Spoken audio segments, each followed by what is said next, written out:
So I think it's recording now. So here is my audience. I think I got everybody.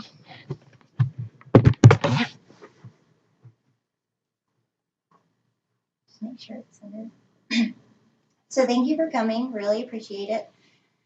When I was 11, I wrote in my baby book that I wanted to join the military when I was older. The reasoning behind this was because I just heard about Major Belcher. Major Belcher was in the Air Force during the Vietnam War, and in 1969, his F-4 Phantom II fighter jet went down on a mountain, and he was missing in action. Major Belcher was my grandfather, and he disappeared when my dad was 5. Major Belcher is my hero because he fought for our freedom and gave his life for our great country. Here's a picture from my grandfather and Mimi in the 1960s. It's the only one I have of Major Belcher. Do you want to pass it around? Very old. I never got to meet my grandfather, so I'm going to present this story to you much in the same way that I learned about it as I was growing up.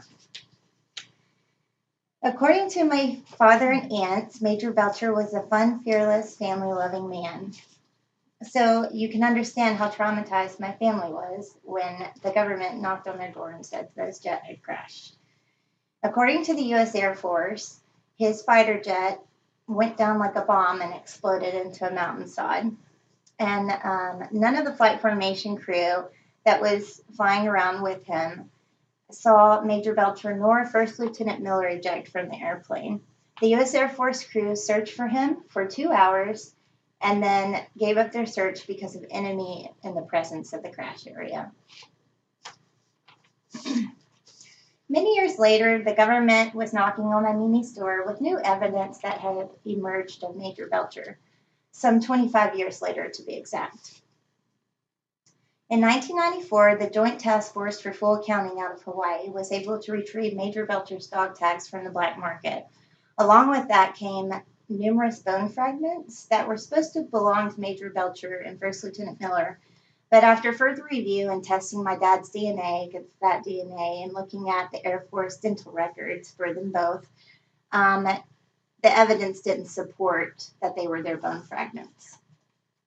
In 2000, a joint field activity investigation element tried to retrieve the remains from the crash site, but failed because there were unexploded bombs in the area. I think actually 2 people died on that excavation. So after that, my Mimi said, enough is enough.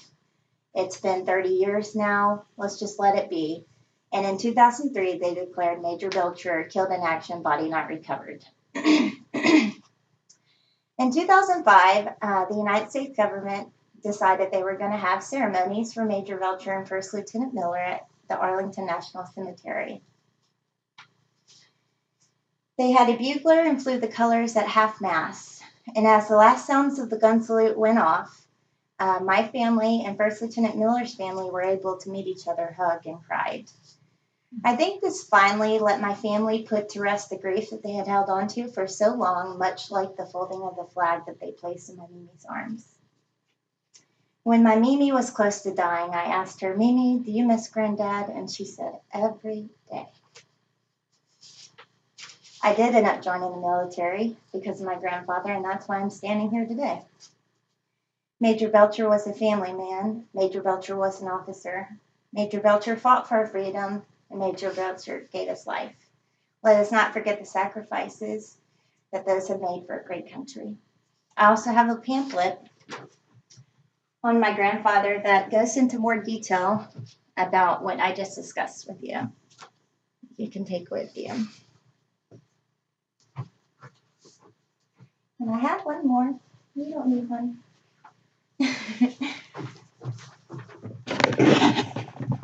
Here's my audience. And that is it.